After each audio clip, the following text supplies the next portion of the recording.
الحمد لله نحمده ونستعينه ونستغفره ونؤمن به ونتوكل عليه ونعوذ بالله من شرور أنفسنا ومن سيئات أعمالنا من يهده الله فلا مضل له ومن يضلله فلا هادي له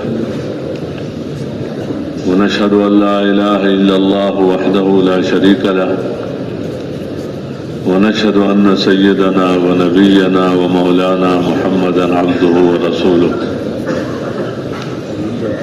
صلى الله تعالى عليه وعلى آله وأصحابه وبارك وسلم تسليما كثيرا كثيرا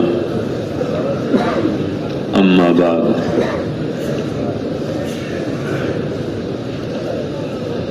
میرے محترم دوستوں اور بزرگوں اور بھائیوں، اللہ جل شانہ نے اپنے فضل و کرم اور احسان سے ہمیں اسلام کی دولت سے نوازا ہے، ہم مسلمان ہیں۔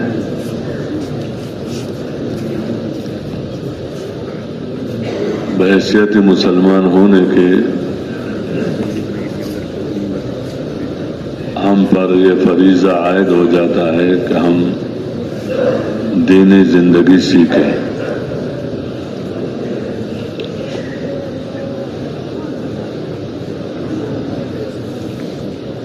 اور موت تک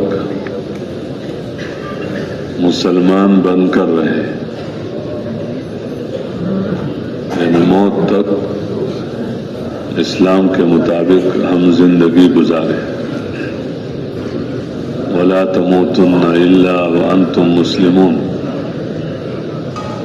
کہ تمہیں موت اسلام کے حال میں آئے، اسلام کی حالت میں آئے۔ تو یہ ہر مسلمان پر اس کی ذمہ داری ہے کہ اس کو سیکھنا بھی ہے اور اس پر عمل بھی کرنا ہے اور اس پر یقین بھی رکھنا ہے۔ اس طرح کہ کامیابی کی جتنی بھی شکلیں ہیں، انفرادی ہے، اجتماعی ہے، قومی ہے،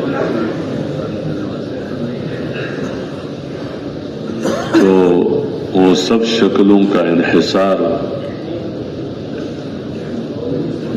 اس دین کے ساتھ ہے، یعنی اس یقین کے ساتھ دین سیکھنا اور دین پر عمل کرنا کہ یہ دین بغیر کسی اور چیز کے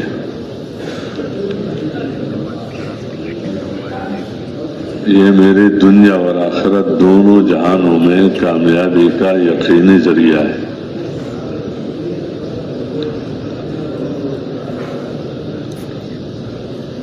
اس دین کے ہوتے ہوئے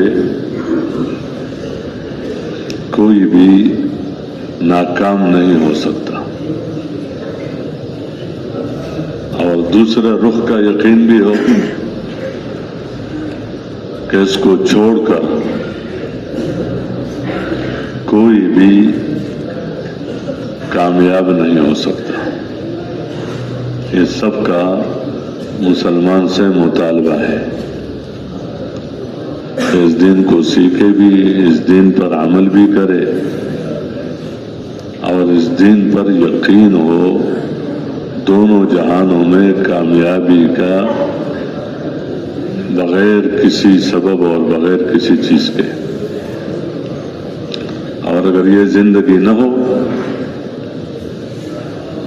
تو جتنا نقصان ہوگا اس میں، اس کے بقدر دنیا اور آخرت میں ناکامی ہو۔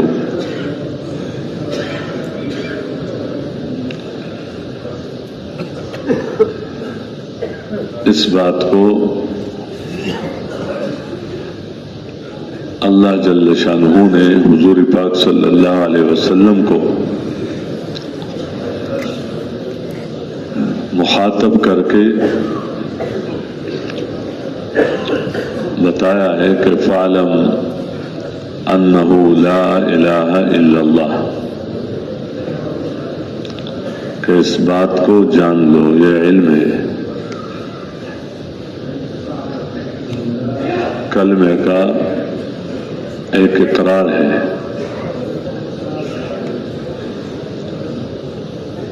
اور حضور پاک صلی اللہ علیہ وسلم نے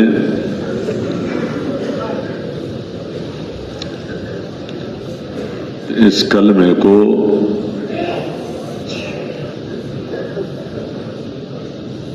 سکھلایا ہے اور اس کلمے کے ساتھ دونوں جہانوں کے یقینوں کو جوڑا ہے کہ قولوا لا الہ الا اللہ تفلحوا، کہ لا الہ الا اللہ کا اقرار کر لو تو تم کامیاب ہو جاؤ گے۔ انہیں اقرار کرنا بھی ہے اور اسی میں دونوں جہانوں کے کامیابی کا عقیدہ بھی رکھنا ہے۔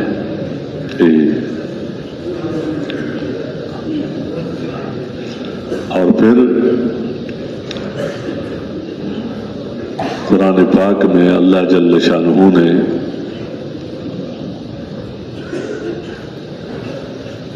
جو قومیں گزری ہیں اور ان کے ساتھ اللہ نے جو بھی کیا ہے، عذاب کی شکلوں میں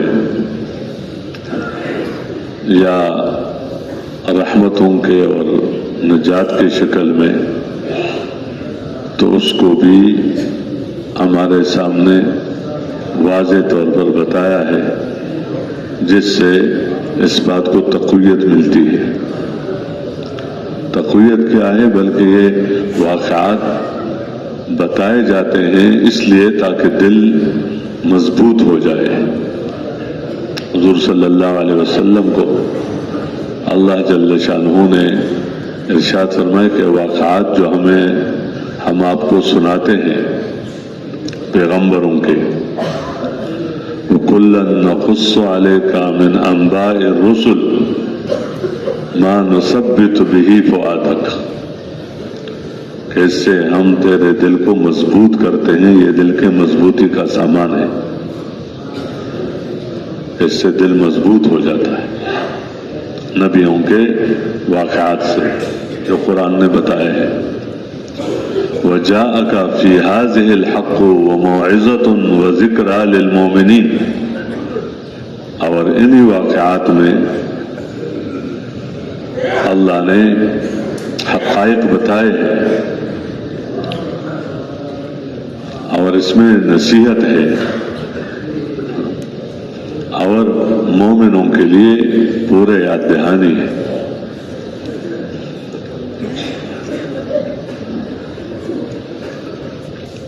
کہ نوح علیہ السلام سے لے کر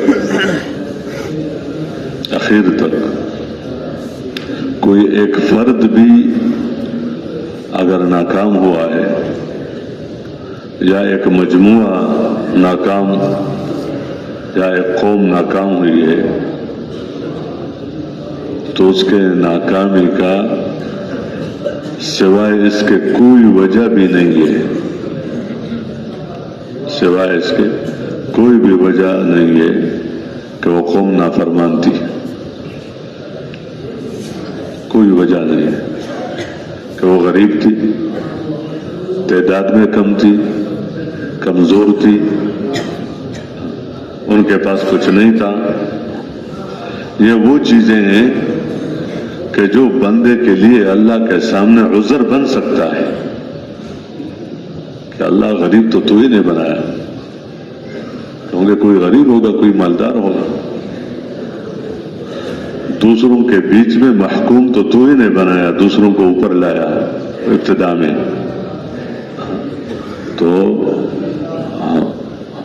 یا ہم اسباب کے اعتبار سے کمزور تھے تو یہ تو تیرا ہی کام ہے، اس میں ہمارا کیا ہے؟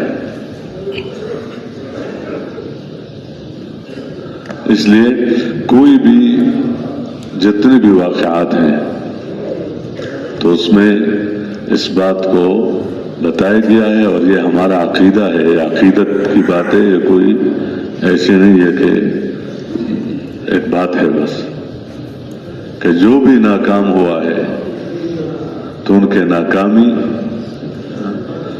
اس اور کسی چیز کی وجہ سے نہیں ہے، سوائے اس کے کہ جو زندگی پیغمبر لے کر آیا تھا ان کے پاس اللہ کی طرف سے، انہوں نے اس زندگی کو ٹکرایا اور نہ اس کو سیکھا، نہ اس پر عمل کیا، نہ اپنے آپ کو پیغمبر کے تعلیمات کا محتاج سمجھا، بلکہ اس کا مذاق اڑایا کہ اس کے اندر کیا ہے۔ تو کوئی بھی جو ناکام ہوا ہے تو اس کے ناکامی کی وجہ سوائے اس کے کچھ نہیں، اور جو بھی کامیاب ہوا ہے ایک فرد بھی، سب کے بیچ میں ایک فرد کو کامیاب کر کے دکھایا، پوری قوم کو ختم کر کے ایک خاندان کو اللہ نے بچایا۔ تو ان کے نجات کا اور ان کے کامیابی کا اور ان کی زندگی کے بننے کا اور مصیبتوں سے بچنے کا اس کے علاوہ کوئی سبب نہیں ہے کہ وہ فرمان بردار تھے، وہ طاعت والے تھے، وہ ماننے والے تھے، وہ اپنے نبی کے پیچھے پیچھے چلنے والے تھے۔ یہی ان دونوں کو بتایا پورے تاریخ میں کہ اللہ نے ان کو کیسے کیوں ناکام کیا۔ فَكُلًّا أَخَذْنَا بِذَنبِهِ، جس کو بھی میں نے پکڑا ہے تو ان کے گناہوں کی وجہ سے پکڑا ہے، اور اس کی شکلیں مختلف ہیں، جیسے نصرت کی شکلیں مختلف ہوتی ہیں اس طرح پکڑ کی شکلیں بھی مختلف ہوتی ہیں۔ فَمِنْهُمْ مَنْ أَرْسَلْنَا عَلَيْهِ حَاصِبًا وَمِنْهُمْ مَنْ أَخَذَتْهُ الصَّيْحَةُ وَمِنْهُمْ مَنْ خَسَفْنَا بِهِ الْأَرْضَ وَمِنْهُمْ مَنْ أَغْرَقْنَا، کہ بعض پر آسمانوں سے پتھر برسائے اور بعض کو فرشتے کے چیخ نے ہلاک کیا اس کے ذریعے سے، بعض کو زمین کے اندر دسایا اور بعض کو پانی کے اندر غرق کر دیا، اور پھر فرمایا وَمَا كَانَ اللَّهُ لِيَظْلِمَهُمْ، اللہ کسی کا حق نہیں مارتا کہ کسی پر ظلم کرے، انہوں نے اپنے اوپر ظلم کر کے اپنے آپ کو اس عذاب کا مستحق ٹھہرا دیا۔ اور وہ جو طاعت والے تھے ان کو بھی اللہ نے یہ دکھایا کہ اخیر میں جو نتیجہ تھا تو نتیجہ یہ ہوتا تھا، پہلے زمانے میں جو امتیں گزر چکی ہیں کہ جب وقت اللہ کے ہاں جو مقرر تھا وہ وقت آ جاتا پکڑ کا، تو پھر اللہ ان نافرمانوں میں سے کسی ایک کو بھی نہیں چھوڑتا، وہ سب ختم کر لیتے، اور فرمان برداروں میں سے کسی ایک کو بھی نہیں پکڑتا، وہ بچ جاتے۔ تو سب کچھ جو تھا ان کے پاس جس کی وجہ سے وہ نافرمانیاں کرتے تھے، مالوں کی وجہ سے، اپنے زمینوں کی وجہ سے، اپنی باغات کی وجہ سے، اپنے حویلیوں اور اپنے مکانات، بڑے بڑے مکانات کی وجہ سے، تو اللہ ان کو دے دیتے، یہ جو ماننے والے یہ زمین میری ہے تو اس پر وہ رہے گا جو میرا بن کر رہے، تو اللہ ان کو اور پھر دوسرا نبی ان کو بتاتے کہ دیکھو تمہیں اللہ نے دوسروں کا نائب بنایا ہے، اس پہلی قوم کو تو دیکھو تو صحیح. عاد کو یہی بتایا کہ قوم نوح کو دیکھو تمہیں اللہ نے ان کا خلیفہ بنایا. اس کے بعد تو ان کو جو غرق کیا ہے تو اللہ کا ان کے ساتھ کوئی ایسا مسئلہ تو نہیں تھا، کوئی ایک ضابطہ ہے. تو تم اگر چلو گے غلط تو تمہیں بھی پھر نہیں چھوڑا جائے گا. یہ سمجھاتے تھے کہ اللہ نے تمہارے پر نعمتیں کی کہ تمہیں اللہ نے پہلے والوں کا قائم مقام بنا دیا، تو تم چلو صحیح چلو. اس میں بھی پھر وہی ہوتا رہا اس طرح. تو حضور صلی اللہ علیہ وسلم کو اللہ نے پورے عالم کا نبی بنا کر بھیجا. اس لیے اس امت کے سامنے پوری امتوں کی تاریخ کو مختصر طور پر دہرایا ہے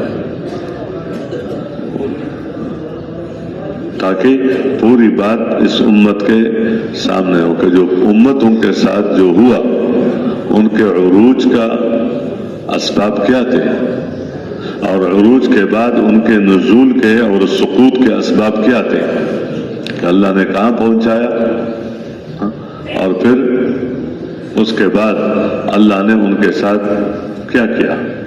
تو پورے واقعات اللہ نے اس میں بتائے. بعد میں تو عرض کر رہا تھا کہ یہ یقین ہو کہ اس زندگی کے ساتھ ناکامی نہیں ہے. اگر کہیں ظاہراً ہے، وقتی ہے، عارضی ہے، ختم ہونے والی ہے، صورت ہے، ناکامی کی حقیقت نہیں ہے کہ اس کے ساتھ ناکامی نہیں، اور اس کے بغیر کامیابی نہیں. جہاں ہے تو دھوکہ ہے، شکل ہے، صورت ہے، وقتی ہے، عارضی ہے، تو اس کے ساتھ ناکامی نہیں اور اس کے بغیر.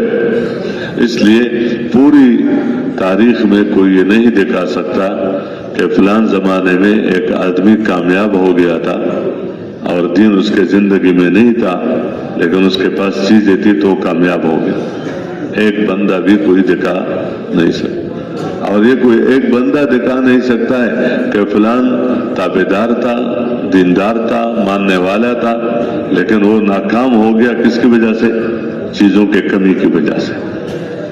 اس لیے دین میں یہ سب باتیں ہیں کہ اس کو سیکھنا بھی ہے اور اس کے مطابق زندگی گزارنا بھی ہے اور اس پر کامیابی کا یقین بھی رکھنا ہے کہ اسی کے اندر کیا ہے، دونوں جہانوں کی کامیابی ہے. اور حضور صلی اللہ علیہ وسلم کے امت میں ہونے کی نسبت سے، اس نعمت سے، یہ نعمت جو ہمارے پر اللہ کی طرف سے ہے تو یہ اللہ تعالیٰ کی بہت بڑی نعمت ہے کہ اللہ نے حضور پاک صلی اللہ علیہ وسلم کی امت کو حضور صلی اللہ علیہ وسلم کی نیابت میں پورے قیامت تک آنے والے انسانوں کے لیے اللہ نے ان کو نبیوں والا کام دیا، یعنی دین کی محنت کا کام دیا. کہ ایک بندہ چاہتا ہے کہ مجموعہ دیندار بنے تو کیا کرو گے؟ یہ قوم دیندار بنے، یہ علاقہ دیندار بنے، یہ بستی دیندار بنے، یہ شہر دیندار بنے. تو اس کے لیے جو کام نبیوں نے کیا ہے، جو کام نبیوں نے کیا ہے، انبیاء علیہ السلام نے، تو وہ کام اللہ نے اس امت کو دیا ہے. اس لیے جس کام پر نبیوں کے ساتھ جو وعدے تھے، نبیوں کے ساتھ، نبیوں کے کام پر وعدے تھے، تو انبیاء علیہ السلام کے ساتھ جو وعدے تھے اپنی ذمہ داری کے پورا کرنے پر اور اپنے کام پر، وہ سب وعدے اس امت کے ساتھ ہے بشرطے کہ یہ اپنے کام پر رہے. سب وعدے تو وعدے ہیں کہ تمہاری بات چلے گی اور کسی کی نہیں چلے گی. کیوں؟ تمہارے ساتھ کون ہے؟ اللہ ہے. اور تمہاری مدد کی جائے گی سب کے مقابلوں میں. تمہاری یہ انبیاء علیہ السلام کے ساتھ وعدے، جس کو بھی بھیجا گیا ہے تو اس کے ساتھ یہ اپنے معیت کا اور اپنے ساتھ ہونے کا وعدہ بھیجا ہے کہ میں تمہارے ساتھ ہوں، میں تمہارے ساتھ ہوں. وَلَقَدْ سَبَقَتْ كَلِمَتُنَا لِعِبَادِنَا الْمُرْسَلِينَ إِنَّهُمْ لَهُمُ الْمَنْصُورُونَ وَإِنَّ جُنْدَنَا لَهُمُ الْغَالِبُونَ. کہ یہ بات طے شدہ ہے، ہمارے نبیوں کے ساتھ یہ بات پہلے سے طے ہو چکی ہے کہ ان کی مدد کی جائے گی، ان کی مدد کی جائے گی. اکثریت والوں کے مقابلے میں ان کی مدد کی جائے گی، اگرچہ یہ اکیلا ہے یا اقلیت میں ہے. مال والوں کے مقابلے میں ان کی مدد کی جائے گی، اسلحہ والوں کے مقابلے میں ان کی مدد کی جائے گی. دنیاوی جو علوم ہے ان کے مقابلے میں ان کی، یعنی جو جس حال میں ہے، جو اپنا سمجھ رہا ہے کہ اس سے ہماری ایک طاقت ہے، ہماری قوت ہے، ہماری کامیابی ہے، تو ان سب کے مقابلے میں ان نبیوں کی مدد کی جائے گی. انہم لہم المنصورون، اور یہ میرے ہیں، تو یہ میرا لشکر ہے. تو ان جندنا لہم الغالبون، ضرور بھی ضرور یہی غالب رہیں گے. یہی اس لیے جس کو بھی بھیجا گیا وہ مغلوب نہیں ہوا ہے، مغلوب نہیں ہوا ہے. بات اسی کی چلی ہے جتنے بھی ہے. تو یہ اس امت کو اللہ نے ایک مزید ایک نعمت کر کے کہ اس امت کو یہ کام بھی دیا کہ جس دین کا سیکھنا ضروری ہے، اس دین پر عمل کرنا ضروری ہے، اس دین پر یقین رکھنا ضروری ہے. تو وہ دین مجموعے میں کیسے آئے؟ وہ دین ایک مجموعہ میں اور ایک علاقے میں کیسے آئے؟ تو اس کے لیے ہر زمانے میں اللہ نے نبیوں کو بھیجا ہے. تو نبیوں کی محنت سے ان کے قوموں میں، علاقوں میں یہ زندگی وجود میں آئی ہے. اب جب نبیوں کو کہ بعثت بند ہو گئی اور حضور صلی اللہ علیہ وسلم کے بعد نبوت کسی کو نہیں ملے گی، تو اب وہ جو علاقوں میں اور بستیوں میں، شہروں میں وہ محنت کون کرے گا؟ تو کہتے ہیں وہ کام یہ امت کرے گی. اس لیے حضور صلی اللہ علیہ وسلم نے اپنے امت میں سے ہر ایک کو، جس نے کلمہ پڑھا، جس نے کلمہ پڑھا، ابھی احکامات آئے نہیں ہیں، اترے نہیں ہیں پورے، یا جو بھی حال ہے، لیکن جس نے کلمہ پڑھا تو اس کو اس محنت پر ڈالا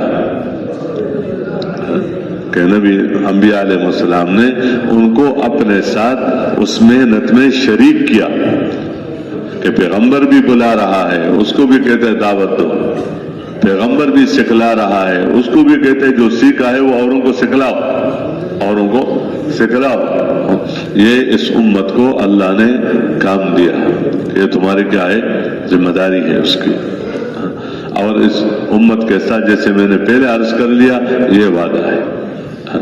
تو یہ جو اور قوموں اور امتوں اور اس امت کے اندر بظاہر فرق یہ بھی ہے کہ پہلوں کو تو اللہ نے مٹا دیا، اس میں سے کوئی رہا نہیں، ختم ہو گئے. لیکن یہاں اللہ نے نظام بدلا ہے. نظام کیا بدلا ہے کہ صحابہ کے مقابلے میں جو بھی آئے ہیں یا تو ان کو بحیثیت قوم ختم نہیں کرنا ہے کہ ان کو ایسا عذاب ان پر آ جائے کہ اس کو کیا کر دیا جائے، بالکل ختم کر دیا جائے. تو یہ نظام یہاں نہیں رکھا، یہ نظام یہاں نہیں رکھا. دوسرا یہ ہے کہ بلکہ یہ رکھا کہ ختم تو نہیں رکھنا ہے، لیکن دین غالب رہے گا، دین غالب رہے گا، اور دین والے غالب رہیں گے، دین والے غالب رہیں گے، اور یہ مغلوب رہیں گے، مغلوب رہیں گے اور نیچے رہیں گے۔ یہ ان کے ساتھ ایک طے شدہ نظام ہے کہ یہ رہیں گے، تو رہیں گے کیسے؟ مغلوب رہیں گے، نیچے رہیں گے، اور یعنی ایک ماتحت رہیں گے۔ اس میں اللہ کی اپنی حکمتیں تھی، تاکہ سب کو ختم نہیں کیا، اس میں بھی موقع دیا سوچنے کا، کہ سوچے کہ ہمارے ساتھ کیا ہو گیا باوجود سب کچھ کے، اور ان کے پاس کچھ بھی نہیں تھا، ان کے پاس کچھ بھی نہیں تھا، جس کو ہم کچھ سمجھ رہے ہیں وہ تو کچھ بھی نہیں تھا۔ تو مطلب ہے کہ اس کے پاس ایسی کچھ چیزیں ہیں جس کو ہم نہیں سمجھ رہے ہیں، لیکن وہی ذریعہ ہے فتح کا، اور وہی ذریعہ ہے کس کا؟ کامیابی کا۔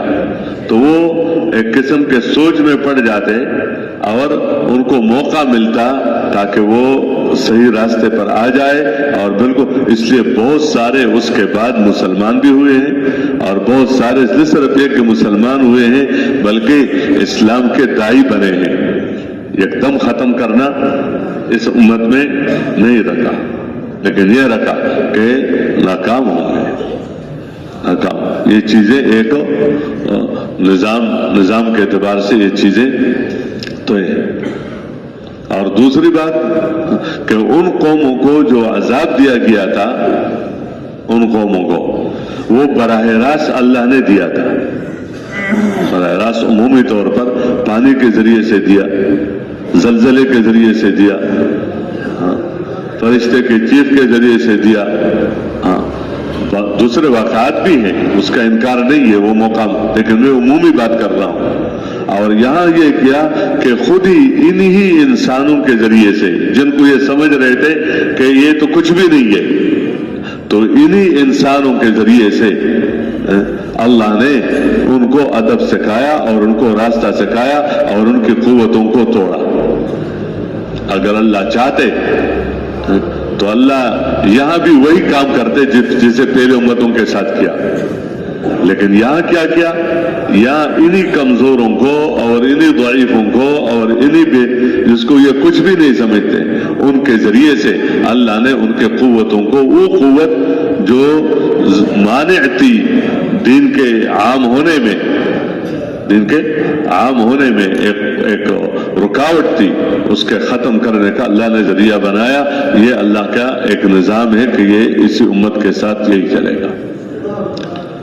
اس لیے جو تبلیغ میں جو نام جو پڑ گیا تبلیغ کا جو بھی ہے، اس میں جو نکالا جاتا ہے گھروں سے نکالا جاتا ہے، اور ہر ایک کو نکالا جاتا ہے، ہر ایک کو کہتا ہے نکلو نکلو نکلو نکلو، اللہ کے راستے میں نکلو۔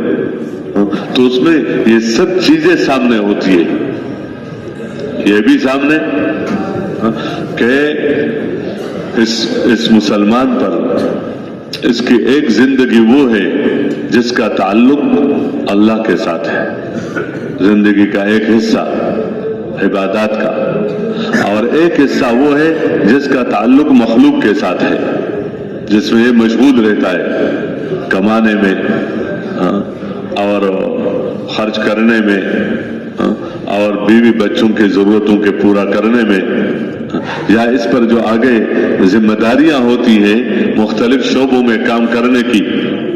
کوئی مزدوری کر رہا ہے تو مزدوری تو کسی کا کام کر رہا ہے نا، یعنی ایک کے ساتھ مزدوری کر رہا ہے تو دونوں کا آپس میں ایک ربط ہے۔ مزدور اور مالک کہتے تم مزدوری کرو گے، یہ کام کرو گے، وہ کہتے مجھے کیا دو گے، تو یہ اس کو کہتے آپ کو مثلا دن میں 2-2.5 ہزار مل جائے گا، جتنا بھی مل جائے گا، مزدوری کرو۔ کوئی زمیندارہ کر رہا ہے، زمین پر محنت کر کے، اب زمین کسی اور کی ہے، اس کی ہے، جو بھی ہے اس کے اپنے جو بھی تفصیل ہے۔ کوئی ملازمت کر رہا ہے جہاں وہاں بھی اس کا معاملہ ہے ایک ماتحت کا، اور جو اوپر ہے اس کا جو افسر ہے جو بھی ہے اس کے ساتھ اس کا معاملہ ہے، حکومت کے اعتبار سے شعبے ہیں، تو ایک زندگی اس کی ہے ان کے ساتھ، ایک زندگی ان کا ہے بیوی بچوں کے ساتھ، اپنے گھر والوں کے ساتھ، اور ایک معاملہ ان کا ہے اللہ کے ساتھ۔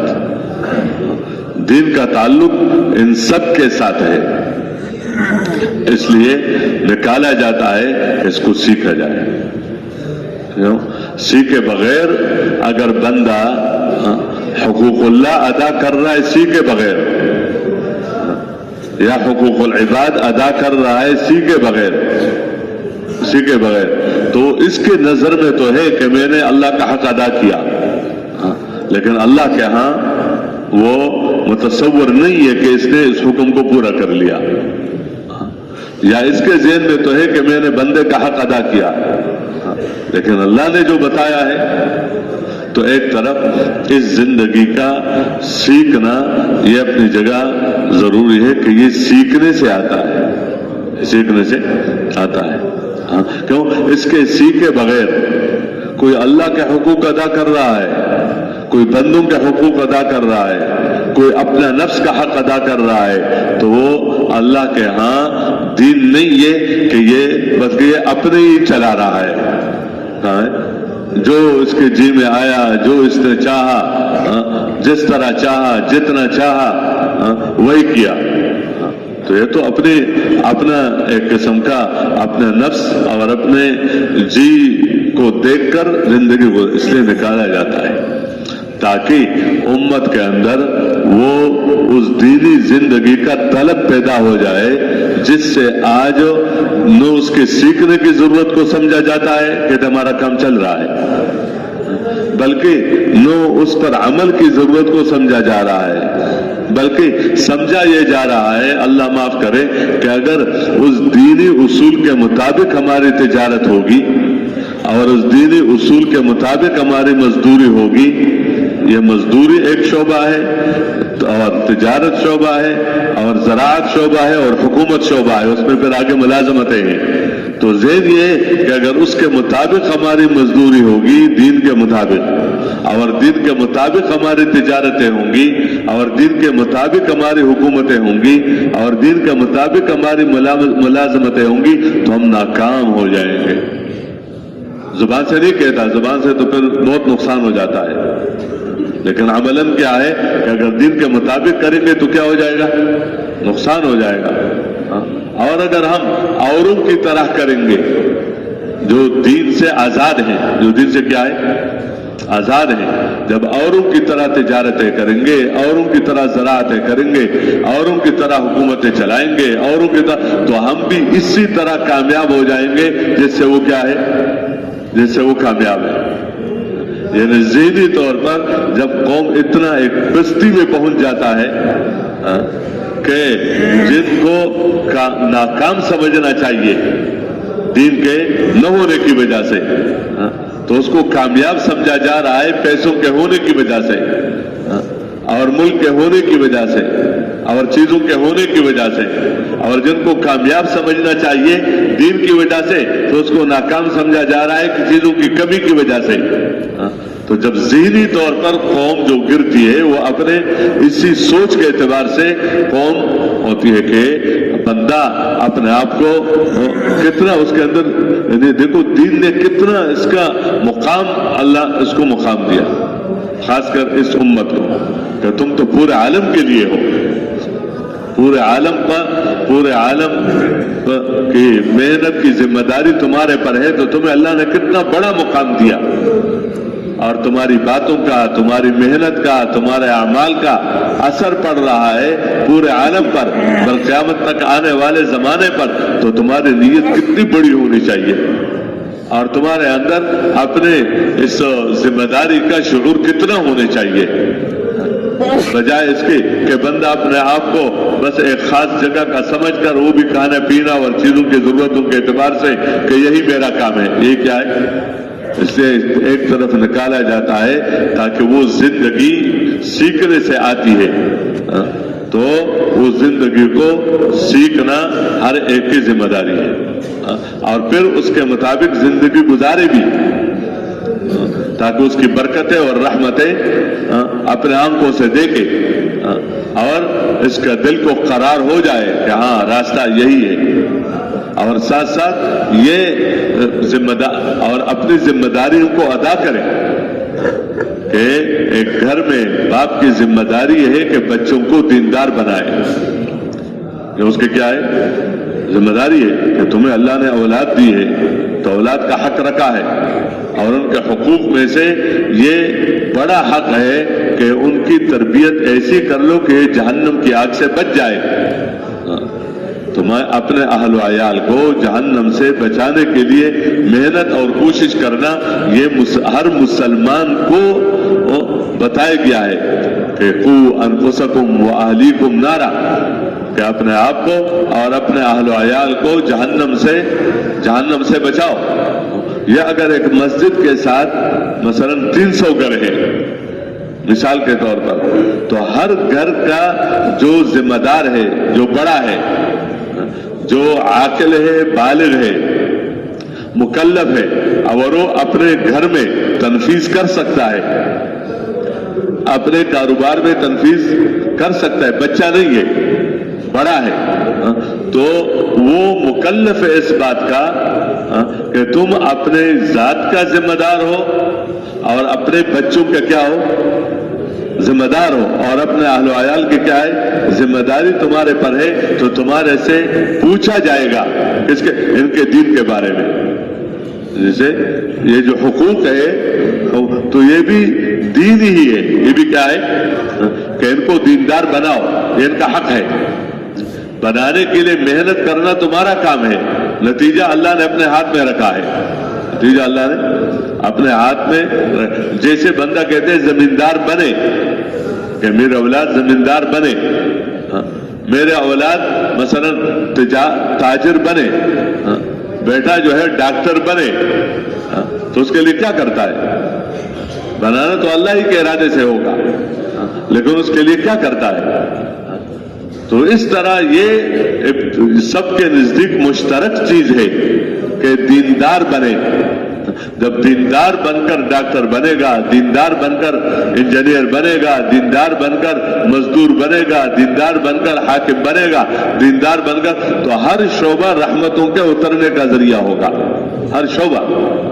تو اس لیے کہتے ہیں دیندار بناؤ۔ ایک محلہ ہے تو اس میں ہر گھر کے ذمہ دار کو اس کا حکم ہے کہ اس کو کیا کرو، یہ آپ کی ذمہ داری ہے۔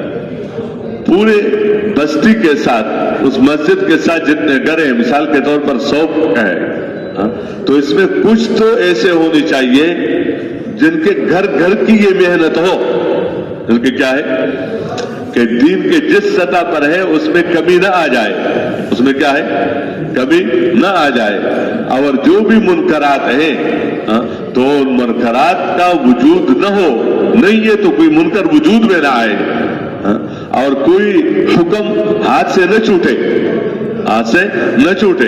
ان کے لیے اگر یہ مثال کے طور پر ہزاروں ہیں، سینکڑوں ہیں، تو کم از کم 8 10 اور 10 12 تو چاہیے کہ جو ان کو اس پر لانے کے لیے، اس رخ پر لانے کے لیے، یا اپنے اس دین پر باقی رکھنے کے لیے کہ اس میں آج اگر ایک کمی آئی ہے، پورا دین موجود ہے لیکن آج کوئی کمی آ گئی، اس کمی کا احساس اگر اندر پیدا نہ ہو جائے کہ کوئی بات نہیں، کوئی بات نہیں، فرائض تو ہے، کوئی بات نہیں، اتنا عمل تو ہے کہ چلو اگر اتنا نقصان آ بھی گیا تو کیا حرج ہے، تو آج اگر اس نقصان کا ازالہ نہ کیا گیا تو کل اس سے زیادہ ہو جائے گا، اور پرسوں اس سے کیا ہو جائے گا، زیادہ ہو جائے گا، بلکہ اس کا اثر پڑے گا۔ اس لیے یہ بندوں کو پیدا ہی اسی لیے کیا ہے دنیا میں کہ دنیا میں اللہ نے بندوں کو اپنی بندگی کے لیے بنایا ہے، کھانے پینے کے لیے تھوڑا بنایا، کھانا پینا تو اس کی ضرورت ہے، اس لیے کھلانا اپنے ذمہ ڈالا کہ کھلانا میرا کام ہے، پلانا میرا کام ہے، پہنانا میرا کام ہے، تمہاری تربیت کرنا، خواہ تم کافر ہو یا مسلمان ہو یا کوئی جانور ہے، لیکن جب اللہ نے پیدا ہی کیا تو اس کے رزق کو اللہ نے اپنے ذمہ کیا کر لیا؟ لے لیا۔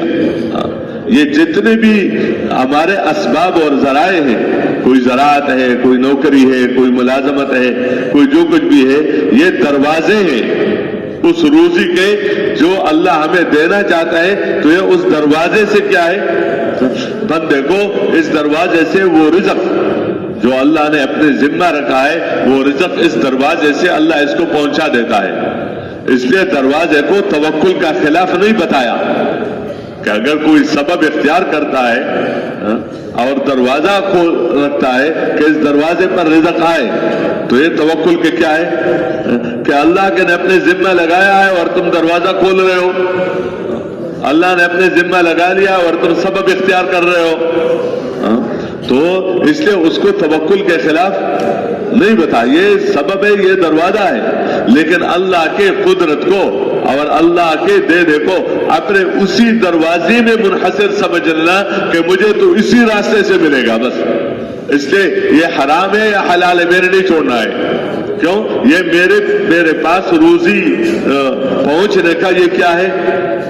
یہ دروازہ ہے، اس کو میں بند نہیں کرتا، اس کو کیا نہیں، یا اس میں بھائی اللہ کے قدرت کو اس ایک دروازے میں منحصر مت سمجھو، اللہ کے ہاں بہت دروازے ہیں، اللہ کے ہاں دینے کے بہت سارے کیا ہے راستے ہیں، تو اس کو جو اللہ دے رہا ہے اس کو اپنے اپنے اس سبب میں منحصر نہ سمجھو کہ اگر یہ میرے ہاتھ سے ہو جائے تو میں کیا کروں گا، میں کیا کروں گا، نہیں، حلال حرام کو دیکھو، حلال حرام کو دیکھو، اگر ایک سبب ایسا ہے کہ جس میں اللہ تمہیں دے رہا ہے لیکن ناراض ہو کر دے رہا ہے، اس دروازے سے تو آ رہا ہے لیکن کیا ہے؟ ناراض ہو کر دے رہا ہے، تو اس دروازے کو کیوں تلاش نہیں کرتے ہو کہ اس پر اللہ تمہیں راضی ہو کر دے، کہ وہی ہوگا تمہارا، اس میں کمی بیشی نہیں ہوگی، مقدر وہی ہے، لیکن تم اس دروازے سے لے رہے ہو جس دروازے سے اللہ ناراض ہو کر دے رہا ہے، اللہ ناراض ہو کر دے رہا ہے، تو اس کے لیے تم اس دروازے کو کیوں اختیار نہیں کر رہے ہو جس دروازے پر اللہ پاک راضی ہو کر دے؟ دینا سب کو ہے، دینا کس کو؟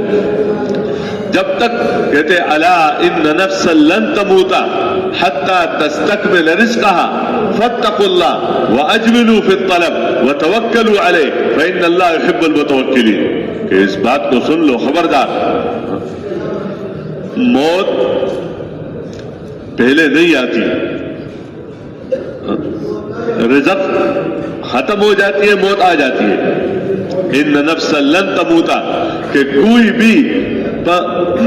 بھی ذی روح وہ مر نہیں سکتا جب تک اپنا جو اس کا پانی ہے مقدر کا جب تک وہ نہ پیے، اب اس کو کیا ہے، اس کا جو دانہ ہے، یہ تو الگ بات ہے، کہتے ہیں یہ میرا ہے سب، یہ میرا کیا ہے، اس میں میرا بھی ہے، بچوں کا بھی ہے، بیوی کا بھی ہے، ان کا بھی ہے، اس طرح جانوروں کا بھی ہے، اس طرح چڑیوں، اس کے کس کس کے لیے اللہ ہی نے رکھا ہے، کس کس کے لیے اللہ نے رکھا ہے، اس کے لیے۔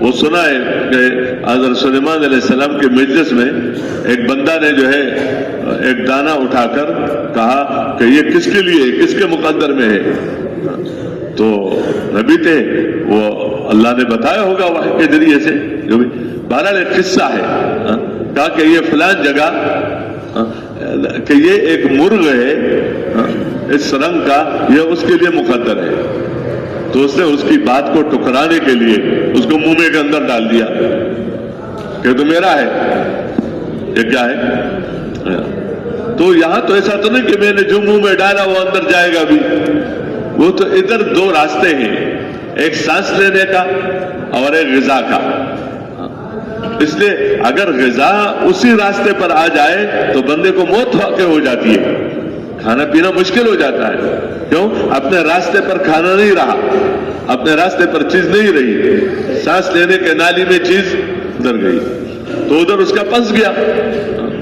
تو اب کہتے ہیں علاج کہاں کریں؟ تو کسی نے کہا فلان جگہ ایک حکیم ڈاکٹر طبیب جو بھی ہے وہ اس کا علاج کرتا ہے. تو وہاں پہنچ گیا اور وہاں وہ طبیب اور اس نے معالج نے علاج کر لیا اور وہ دانہ وہاں نکالا، نیچے گرا اور وہی مرغ وہیں پر کھڑا تھا اور اس نے اس کو کھا لیا. اللہ نے اس کو اس کے لیے جیسے گدھے کے ذریعے سے اس کسی کے پاس وہ چیز پہنچ جاتی ہے کسی سواری کے ذریعے سے، تو اس کو سواری بنا کر کہ تم جو کہہ رہے ہو کہ یہ میرا، تو تیرے ہی ذریعے سے اس مرغ کے لیے اس رزق اس کا پہنچا دینا میرا کام ہے. نظام تو اللہ ہی کا ہے. اس لیے اللہ کے ربوبیت کے ساتھ کہ آمنت باللہ، اس کے ساتھ ملائکہ بھی ہے کہ ملائکہ پر یقین رکھو. تو ملائکہ کا نظام اوپر والا ہے، غیب والا، اور مشاہدہ ہمارا والا نظام کیا ہے؟ ہمارے ہاں نظام حفاظت کا، ہمارے ہاں نظام حفاظت کا، اور اللہ کے ہاں نظام حفاظت کا. اللہ نے ہر انسان کی حفاظت کے لیے فرشتے مقرر کیے ہیں. ان کل نفس لما علیہا حافظ. بعض وقت بہت سخت ایکسیڈنٹ ہو جاتا ہے جس میں بندہ بال بال بچ جاتا ہے، تو وہ نظام غیبی چلا، غیبی نظام چلا اس کے بچانے کا. تو لوگ بھی کہتے ہیں معجزانہ طور پر بچ گیا، بچنے کی کوئی شکل نہیں تھی، لیکن کیا ہو گیا؟ بچ گیا. کیوں؟ بچانے والا موافقت میں تھا اور وہ نظام فرشتہ اس کے ساتھ تھا. جب وہ تو الگ بات ہے، بندہ منسوخ کر لیتا ہے، کہتے ہیں فلان حملے کو ناکام بنا دیا فلان نے، تو یہ ظاہری شکلوں کے اعتبار سے ہے، ظاہری شکلوں کے اعتبار سے ہے. جب وہ وقت آ جاتا ہے تو ایک بندے کی حفاظت کے لیے سب کچھ موجود ہے جو پہلے سب چیزیں تھی، لیکن وہ غیبی نظام فرشتے کو ہٹا دیا جاتا ہے. تو اب جو ظاہری طور پر جو نظام ہے حفاظت کا، تو ان کے ہوتے ہوئے، ان سب کے ہوتے ہوئے اس کو اللہ پاک کیا کر رہے؟ ہلاک کر لیتا ہے. تو یہ تو اس طرح رزق کا نظام ہے. رزق کا، یہ زمین اللہ کی ہے، اس میں جو پیدا ہوتا ہے یہ اللہ اپنے بندوں کے لیے کیا ہے؟ پیدا کرتا ہے. اس لیے آپ دیکھیں کسی جگہ جو آم ہے، اب ہر جگہ تو آم پیدا نہیں ہوتا، کسی جگہ سیب ہے، کسی جگہ آم ہے، کسی جگہ چاول ہے، کسی جگہ کپاس ہے، کسی جگہ کچھ ہے، کسی جگہ کچھ ہے. اب اگر ہر جگہ والا کہے کہ نہیں یہ تو ہمارے ہاں ہے، تو اور لوگ نہ آم دیکھیں گے، نہ آم کھائیں گے، نہ آم چکھیں گے. اور چاول تو ہمارے ہاں ہے. اب دوسرے جگہ والوں نے یہ کہا کہ آٹا تو پھر ہمارے ہاں ہے، تیسرے جگہ والوں نے کہا کہ میوہ تو یہ سیب تو ہمارے ہاں ہے. اللہ نے اپنے بندوں کے لیے یہ نظام چلایا ہے. اس لیے نظام ایسا چلایا ہے کہ اس کے ایک ہی جہاں پر وہ چاول ہے، یہی کسان ہی زمین ہموار کر رہا ہے، وہی وہ لگا رہا ہے. کتنا مشکل کام ہوتا ہے، کتنی محبت سے لگاتا ہے چاول، اور پھر اس کے وہ کتنا دیکھ بھال کرتا ہے. وہ باغ لگانا کتنا مشکل اور اس کی حفاظت کتنا ہی کرتا ہے، اور پھر کتنا خوش ہوتا ہے کہ کیا آ جائے، کہ پھل آ جائے، کہ پھل آ جائے. اور پھل لینے کے بعد پھر آگے دیکھتے ہیں کہ کہیں سے آرڈر بھی آیا ہے یا نہیں آیا ہے، تو پھر بڑا خوش ہوتا ہے کہ باہر ملکوں سے آ جائے، کہ باہر ملکوں سے آ جائے کہ ہمارے ہاں آم بھیجو، ہمارے ہاں سیب بھیجو، ہمارے ہاں چاول بھیجو، ہمارے ہاں گندم بھیجو، ہمارے ہاں گندم بھیجو. تو یہ کہتے نہیں ابھی تو ہم باہر بھیج رہے ہیں، ہم باہر کیوں باہر بھیجیں گے تو پیسہ آئے گا زیادہ. تو اب جب پیسہ زیادہ آئے گا تو صرف تو ہمارا پھل کا معاملہ تو نہیں ہے کہ ہم آم ہی کھاتے رہے، ہم انار ہی کھاتے رہے، ادھر سے ہم نے چاول بھی خریدنا ہے تو اس کے لیے تو پیسے چاہیے. تو وہ پیسہ ملے گا اس آم کے راستے سے، وہ ملے گا چاول کے راستے سے، وہ ملے گا کپاس کے راستے سے. پھر اس سے ہمیں کیا ملے گا؟ یعنی ہماری یہ ضرورتیں پوری ہوں گی. اللہ نے سب کو ایک دوسرے کے ساتھ جوڑا ہے, ایک دوسرے کے ساتھ ایک کی ضرورتوں کو دوسروں کے ساتھ جوڑا ہے. تو خود ہی کہتا ہے کہ یہ وہاں سے یہاں سے وہاں چلے جائے, اور جہاں دوسری چیزیں اس کے منگوانے کے لیے کوششیں کرتے ہیں کہ ہمارے ملکوں میں آئے, ہمارے ملکوں میں آئے سرمایہ کاری کرے, ہمارے ملکوں میں آ کر تجارتیں کرے, ہمارے ملکوں میں آ کر کاروبار کرے, تاکہ ہمارے ملک کو کیا ہو جائے, فائدہ ہو جائے. یہ غیبی نظام ہے جس کے لیے جو مقدر ہے اس تک پہنچانے کے لیے یہ جہازیں بھی چلیں گی, اور یہ باہری جہازیں بھی چلیں گی, اور یہ ریل گاڑیاں اور موٹریں اور یہ مزدور, یہ سب نظام ہے اللہ کا. آمنت باللہ و ملائکتہ, کہ غیبی نظام پر کیا رکھو, کہ رزق کا غیبی نظام ہے, حفاظت کا غیبی نظام ہے, دینے کا غیبی نظام ہے. جب یہ نظام اور وہ نظام ایک دونوں اکٹھے ہو جاتے ہیں تو بندہ کہتے ہیں میں نے چاہا حفاظت کرنا چاہا تو حفاظت ہو گئی, میں نے ہلاک کرنا چاہا تو دیکھو ہلاک ہو گیا, میں نے یہ کرنا چاہا تو یہ ہو گیا. لیکن جب یہ دونوں آپس میں ٹکرا جاتے ہیں کہ بندے کچھ چاہتے ہیں اور اللہ کچھ چاہے, تو اب پھر نظاموں کا پتہ چلتا ہے, اب پھر حفاظت کے نظام کا پتہ چلتا ہے کہ اب اپنے آپ کو بچاؤ, یا اپنے گھر کو بچاؤ, یا اپنے پیسوں کو بچاؤ. کیوں؟ ادھر اوپر والا نظام اس نظام کے کس میں آ گیا مقابلے میں, کہ لوگ بچانا چاہتے ہیں اور اللہ نہیں چاہتا, یا لوگ ہلاک کرنا چاہے اور اللہ نہیں چاہتا. تو ہوگا تو وہی جو اللہ چاہے گا, ہوگا تو وہی جو کون چاہے گا, اللہ ہی چاہے گا. اللہ کے نظام میں, اللہ کے زمین پر, اللہ کے بندوں پر کسی اور کی نہیں چلتی, اللہ کے مخلوق پر کسی اور کی نہیں چلتی. ان کا رازق اللہ ہے, ان کا حفیظ اللہ ہے, ان کا مالک اللہ ہے, ان کا رب اللہ ہے, ان کا کام بنانے والا اللہ ہے, ان کی ضرورتوں کو پورا کرنے والا اللہ ہے. اور اللہ جب کرتے ہیں تو اپنی قدرت سے کرتے ہیں, انہیں اللہ کی پہچاننے کے لیے اس کی قدرت ہے کہ وہ ذات ایسی ذات ہے کہ سب کچھ کے باوجود ناکام کرنے پر قادر ہے, اور کچھ بھی نہیں ہے کامیاب کرنے پر قادر ہے. سب اسلحہ کے باوجود شکست پر قادر ہے, کہ سب چیزوں کے ہوتے ہوئے شکست دے, کچھ بھی نہیں ہے اور غلبہ پر کیا ہے, غلبہ پر قادر ہے. یہ قدرت کے اعتبار سے اللہ پاک اپنے کسی کام میں کسی کا محتاج نہیں ہے, وہ صمد ہے, اور ہر چیز اور ہر مخلوق اپنے وجود میں اور اپنے بقا میں اور اپنی سبب کے اور اپنی تاثیر کے ظاہر کرنے میں کس کا محتاج ہے, اللہ ہی کا محتاج ہے, اللہ ہی کا محتاج ہے. دوبارہ میں تو عرض کر رہا تھا کہ یہ اس مومن اس کی ذمہ داری ہے کہ اس دن کو کیا ہے, اس دن کو سیکھے. تو کم از کم اس میں تو کچھ بندے تو ہونے چاہیے جو لوگوں کو اس پر لانے کے لیے کوشش کر لیں, اور لانے والا کون ہے, لانے والا اللہ ہے, لانے والا اللہ ہے. ہر جگہ ایسا مجموعہ وجود میں آ جائے, اس کے لیے ایسے لوگ چاہیے جو ہر جگہ کام کرنے کو اپنی سعادت سمجھے, اپنی کیا ہے سعادت سمجھے, کہ ہر جگہ, ہر قوم میں, ہر بستی میں, ہر شہر اور ہر علاقے میں, ہر زبان والوں میں اللہ پاک اس محنت کو, نبیوں کے محنت کو اللہ وجود دے, نبیوں کو محنت کو اللہ وجود دے, جس کی برکت سے افراد میں دین آ جائے اور لوگ کامیاب ہو جائے. اس کے لیے اللہ کسی بھی مجموعہ کو ذریعہ بنا دے. تو اس نکلنے میں اس کی طرف بھی متوجہ کیا جاتا ہے کہ بندہ اپنے آپ کو اس کے لیے کہ اللہ مجھے اس مجموعے میں شامل کر دے کہ جس پر رکھ کر اللہ پاک پورے عالم میں اس محنت کو زندہ کرے, اور اللہ پاک لوگوں کو دینی نعمت سے نوازے تاکہ اللہ پاک راضی ہو جائے.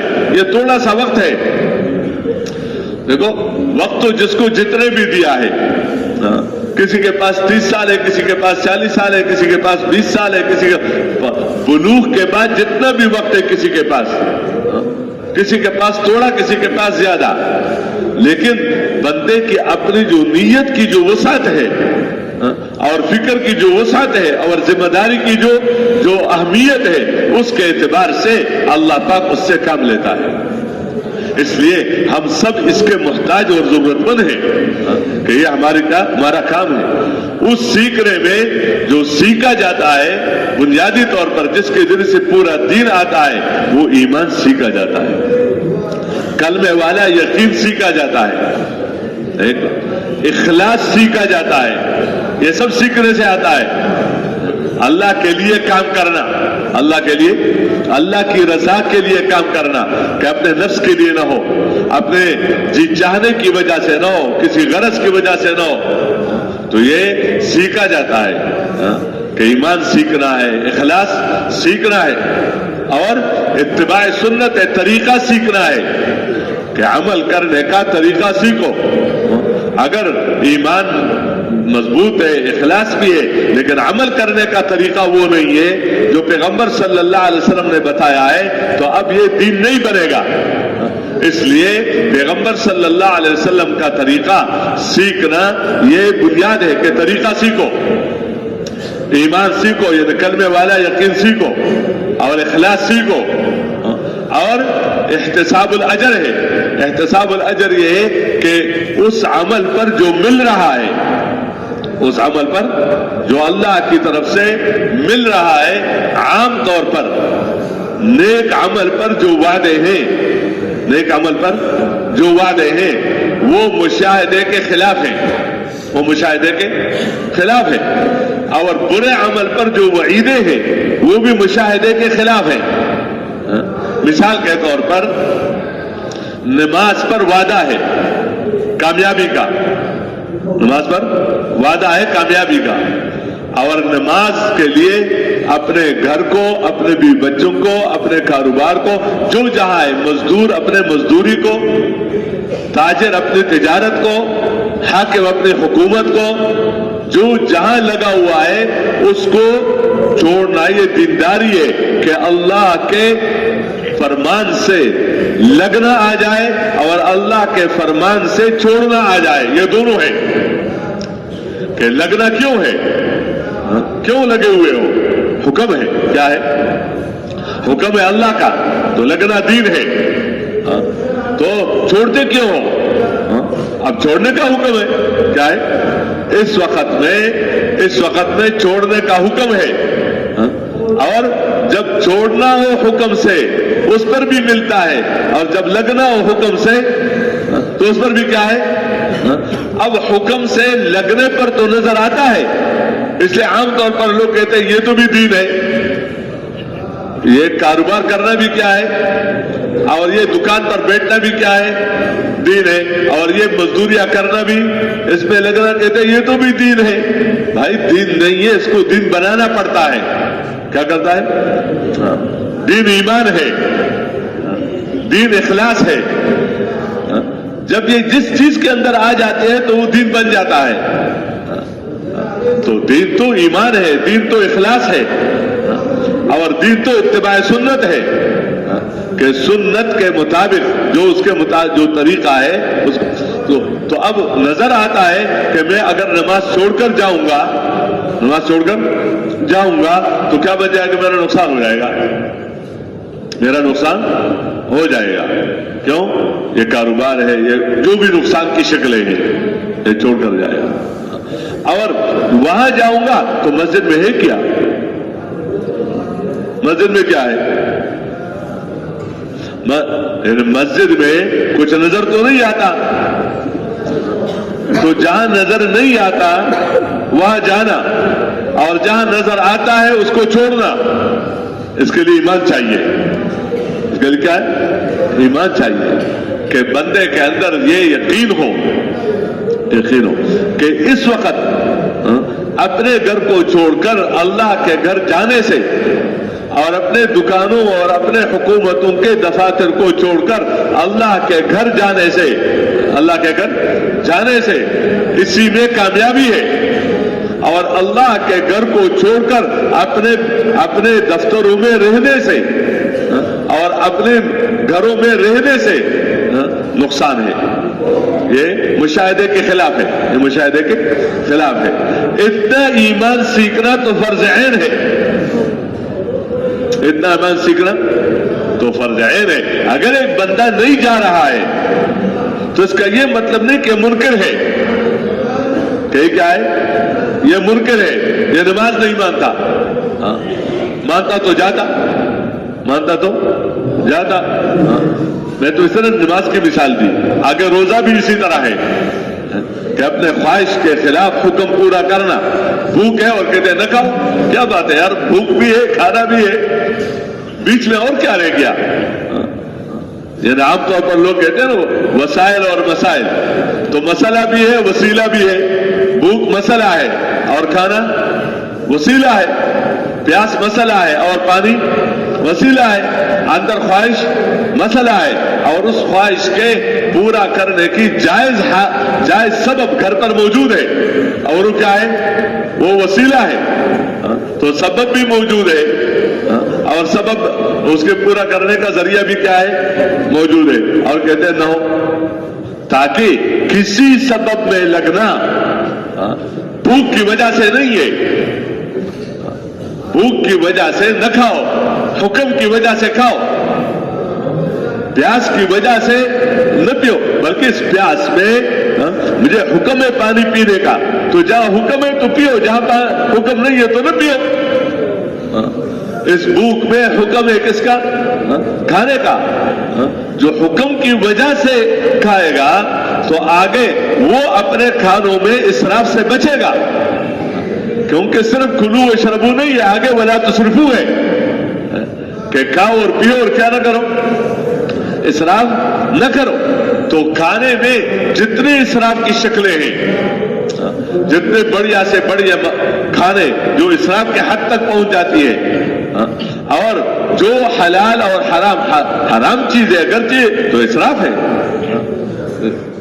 یا مثلا جو بھی اس کے آگے شکلیں، تو یہ جو حکم کی وجہ سے کرے گا تو آگے وہ مطیع بنے گا، اور جو اپنے خواہش کی وجہ سے کہ کیا کرے، جب بھوک ہے تو نہ کہو تو کیا کروں، پیاس ہے نہیں، تمہارا بھوک کا مسئلہ یہ مسئلہ نہیں، بھوک میں اللہ کے حکم کو پورا کرنا مسئلہ ہے۔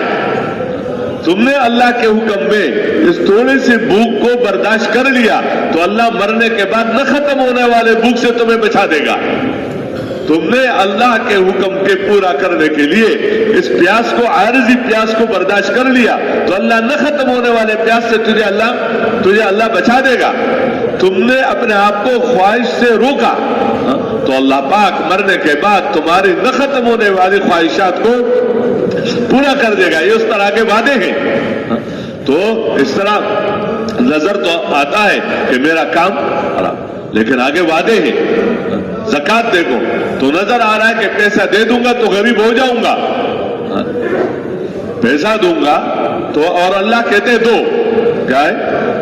دو، تو نظر آتا ہے کہ دینے میں کیا ہو جائے گا کبھی، اور نہ دینے میں میرے پاس پیسہ بچ جائے گا تو میرا مال زیادہ ہو جائے گا، اور ادھر حکم کیا ہے کہ دو گے تو بڑھے گا، دو گے تو بڑھے، اور نہیں دو گے تو کیا گھٹے گا، نہیں دو گے تو کیا ہوگا؟ گھٹے ہوگا۔ ادھر سے حرام ہے، سود ہے، جو بھی حرام چیزیں ہیں نام لینے کی ضرورت نہیں، اس میں نظر آتا ہے کہ پیسہ بڑھ رہا ہے، اختیارات مل رہے ہیں، کام بن رہا ہے، لیکن ادھر وعید ہے کہ اللہ مٹائے گا یا اللہ مٹاتا ہے۔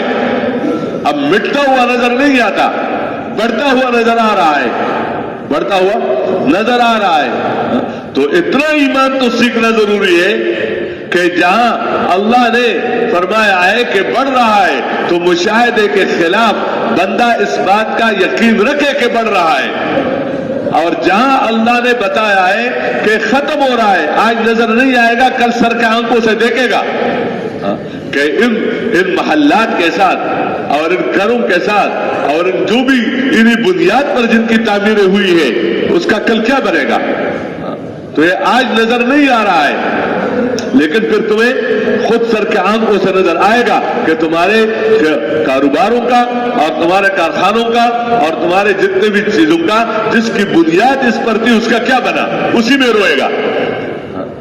اس لیے یہ اتنا ایمان سیکھنا کہ بندہ حرام چھوڑ دے اور حلال کیا کرے، حلال، اتنا تو فرض عین ہے کہ اتنا ایمان سیکھنا کیا کرو، اتنا سیکھو۔ اس کا راستہ کیا بتایا؟ اس کا راستہ جس طرح دعوت ہے کہ یہی کہو کہ زندگی بنانا اللہ ہی کے ہاتھ میں ہے، اور دوسرا اس کلمے کے یقین کے ساتھ کہ زندگی عمل سے بنتی ہے، چیزوں سے نہیں بنتی، چیزیں اور چیزیں والوں سے نہیں بنتی، عمل سے بنتی ہے، عمل سے۔ اللہ عمل کو دیکھ کر فیصلہ کرتا ہے، اللہ پیسوں کو دیکھ کر فیصلہ نہیں کرتا، اللہ چیزوں کو دیکھ کر فیصلہ نہیں کرتا، اللہ عملوں کو دیکھ کر فیصلہ کرتا ہے۔ اگر عمل ٹھیک ہے، اور ٹھیک وہی عمل ہے جو یقین کے ساتھ ہو، ٹھیک وہی عمل ہے جو اخلاص کے ساتھ ہو، ٹھیک وہی عمل ہے جو پیغمبر صلی اللہ علیہ وسلم کے طریقے کے ساتھ ہو، اور ٹھیک وہی عمل ہے جو بندہ حکم کی وجہ سے کرے کہ اس وقت یہ حکم ہے، ویسے ہی شوق میں آ گیا نمازیں پڑھ رہا ہے اور وقت نہیں ہے، وقت کیا ہے نہیں ہے، اور کہتے میں نماز پڑھ رہا ہوں، تو ایسا تو نہیں ہے۔ جو وقت جس کام کا ہے اسی وقت میں اپنے آپ کو فارغ کرنا، یا وقت ہے اس وقت تو اپنے آپ کو فارغ نہیں کیا اور پھر آ گیا اور سب نمازیں شروع کر لی، جی میں فارغ نہیں تھا اور میں پڑھ رہا ہوں، تو ٹھیک ہے، نہ پڑھنے سے تو بہتر ہے، نہ پڑھنے سے تو کیا ہے بہتر ہے، وہ جرم تو نہیں ہے، لیکن یہ بات تو نہیں کہ یہ اور وہ برابر ہو گیا۔ جو اپنے دکانوں کو، اپنے زمینوں کو وقت پر مؤخر کر کے اللہ کے گھر آتا ہے، اور جو اپنے سب چیزوں کو مقدم کر کے پھر اللہ کے گھر آتا ہے، جیسے بھی پڑھ لیا، یہ دونوں برابر ہیں، یہ دونوں برابر نہیں ہے۔ تو اس لیے یہ بتایا کہ دیکھو اتنا اس کے لیے وہ تعلیم ہے کہ جس پر عمل پر وعدہ ہے مشاہدے کے خلاف، مشاہدے کے کہ تم یہ حکم نماز پڑھو گے تو تمہارے لیے کامیابی ہے، یہ مشاہدے کے خلاف ہے، اور وعید بھی مشاہدے کے خلاف ہے۔ وعید کیا ہے؟ اگر تم چھوڑو گے تو تمہارا نقصان ہو جائے گا، کیا ہو جائے گا؟ اور نظر کیا آ رہا ہے؟ نظر آ رہا ہے فائدہ، نظر آ رہا ہے فائدہ۔ اگر تم زکوٰۃ دو گے تو اس پہ تمہارا مال بھی بڑھے گا، اللہ راضی ہو جائے گا، نظر آ رہا ہے کم ہو جانا۔ لیکن اگر تم زکوٰۃ نہیں دو گے، گویا غریبوں کا حق اپنے پاس رکھا، یتیموں کا رکھا، بیواؤں کا رکھا، مقروضین کا رکھا، جو غیر کا تھا اس کو تم نے رکھا اپنے پاس، تو اس کے رکھنے کی وجہ سے اللہ تمہارے مال کو ضائع کر دے گا۔ کسی جتنے بھی بر و بحر میں جو مال ضائع ہوتا ہے وہ اس کے حکم کے پورا نہ کرنے کی وجہ سے ہے، کہ اس میں جو اللہ کا جو حکم ہے اس کو پورا نہیں کیا۔ اس لیے یہ تبدیلی بندے کے اندر آ جائے تو اس کے لیے بھی اللہ نے غیب سے آسمانوں سے نظام اتارا۔ نظام کیا اتارا؟ کہ اس وعدے پر جو یقین ہے کہ اس پر کیا ملے گا وہ بھی اللہ ہی نے اتارا فرشتے کے ذریعے سے، جیسے وہ حکم اتارا فرشتے کے ذریعے سے، تو اس حکم پر زندگی بننے کا وعدہ بھی اتارا حکم کے اس حکم پر اللہ جب تم اللہ کی رضا کے لیے اس حکم کو پورا کرو گے اور پیغمبر صلی اللہ علیہ وسلم کے طریقے سے پورا کرو گے تو اس پر اللہ تمہارے سے راضی ہو کر اللہ تمہیں دنیا میں کامیاب کر دے گا۔ یہ مشاہدے کے خلاف ہے۔ اور اگر حکم چھوڑو گے تو تمہیں کیا ملے گی؟ ناکامی ملے گی۔ اس لیے کہا جاتا ہے کہ ان وعدوں اور وعیدوں کو جو مشاہدے کے خلاف وعدے ہیں اور مشاہدے کے خلاف جو وعیدیں ہیں، ان کو بندہ اتنا سنے کہ سنتے دل کے اندر یہ بات اتر جائے کہ عمل سے زندگی بنتی ہے، حکم پورا کرنے سے، اگر ظاہراً میں بگڑی ہوئی نظر آ رہی ہے، اور عمل کے خرابی سے زندگی بگڑے گی، اگرچہ بنتی ہوئی نظر آ رہی ہے، لیکن یہ دھوکہ ہے، یہ وقتی ہے اور یہ عارضی ہے، اور اس کے بعد جو نقصان ہوگا تو اس نقصان کا اندازہ نہیں ہو سکتا۔ اس لیے حضور صلی اللہ علیہ وسلم نے اس دینی زندگی کو لانے کے لیے طریقہ محنت بھی بتا دیا کہ اس کی طرف بلانا کام ہے، اور ان عملوں پر جو وعدے ہیں ان وعدوں کا سننا اور ان وعدوں کا سنانا کام ہے، اور جو غلط کام ہے اس پر جو وعیدیں ہیں ان وعیدوں کا سننا اور ان وعیدوں کا سنانا اور ان وعیدوں پہ بنیاد پر آگے اپنے آپ کو بچانا، یہ کیا ہے؟ یہ کام ہے، تاکہ بندے کو عمل میں وہ سب کچھ نظر آئے جو پیسوں میں نظر آ رہا ہے، جو پیسوں میں نظر آ رہا ہے۔ دیکھو دنیا کے اعتبار سے اس کا سمجھنا آسان ہے، نوکری میں پیسہ نظر آتا ہے، پیسا نظر آتا ہے، یہ نوکری کروں گا تو 50 لاکھ تنخواہ ہے، تو 50 لاکھ کہاں نظر آتا ہے؟ اس 30 دن پابندی کے ساتھ اپنے کام میں لگے رہنے سے 50 لاکھ کیوں نظر آ رہا ہے؟ کہتے وعدہ ہے، میرا اور حکومت کا آپس میں کیا ہے؟ وعدہ ہے، انہوں نے مجھے کہا ہے کہ تم یہ کرو گے اور ہم یہ کریں گے، ہم کیا ہے؟ یہ کرو گے۔ تو اگر اس وعدے کو پورا کروانا چاہتے ہو تو تم وہ کرو جو تمہارے کرنے کا ہے، یا تو پھر بھی ہو سکتا ہے کہ حکومت یہ کہے کہ بھئی اب ہمارے پاس گنجائش نہیں ہے، اس لیے چھوڑ دو۔ خود ہی بلایا کارخانے میں، خود ہی بلایا کام کرنے کے لیے، اور اب خود ہی کہتا ہے گنجائش نہیں ہے۔ جب گنجائش نہیں ہے تو نوکریاں ختم، مزدوریاں کیا ہے؟ ختم۔ دوسرا نہیں کر رہا ہے، کہتے میں تو اس لیے کرتا کہ اس میں مجھے ملتا، جب نہیں مل رہا ہے تو میں کیا کروں؟ جس ملک کی طرف پیسہ لینے کے لیے باغ کے جا رہا تھا، اب اسی سے باغ کے واپس آتا ہے، کہتے کام نہیں ہے، وہاں کوئی چیز ابھی نہیں ہے۔ تو اللہ کے خزانوں میں کبھی تو نہیں ہے کہ وہ کل تھا، وہ صحابہ کے زمانے میں تھا، آج کے زمانے میں اللہ کے خزانوں میں نہیں ہے، العیاذ باللہ۔ اللہ کے خزانوں پر مخلوق کا اطلاق نہیں ہوتا، اللہ کا ہر صفت وہ مستقل خزانہ ہے۔ جنہوں نے لی ہے عزتیں اللہ کے خزانوں سے، اللہ کے خزانوں میں ذرا برابر کمی نہیں آتی۔ جنہوں نے لیا ہے اطمینان اللہ کے خزانوں سے، جنہوں نے لیا ہے کامیابیاں اللہ کے خزانوں سے، اللہ کے خزانوں سے، اور لیا ہے عمل کے راستے سے، پیسوں کے راستے سے کچھ بھی نہیں لیا ہے، ملک کے راستے سے نہیں لیا ہے۔ وہ الگ بات ہے، اللہ کا اپنا نظام ہے، جب پیدا کیا تو کھلانا پلانا دینا اللہ کا کام ہے۔ جو راستہ بندہ اختیار کر لیتا ہے اس راستے پر اللہ پاک اس کو دے گا۔ اس لیے اسی پر رکھا کہ اس کو سنو، اس کو کیا ہو؟ سنو، تاکہ عمل کرتے وقت اس کا استحضار ہو، اس کا کیا ہو؟ استحضار ہو، تاکہ اس عمل، تاکہ جو چھوڑ رہے ہو تو وہ بہت تھوڑا ہے اور جو مل رہا ہے وہ بہت زیادہ ہے، تاکہ عمل میں لگنا خوشی کے ساتھ ہو۔ کس کے ساتھ ہو؟ یہ نہیں کہ جو چھوڑ رہا ہوں وہ تو بہت ہے اور یہاں تو کچھ ملتا ہی نہیں ہے، اس لیے جلدی جلدی کام کر لو بس۔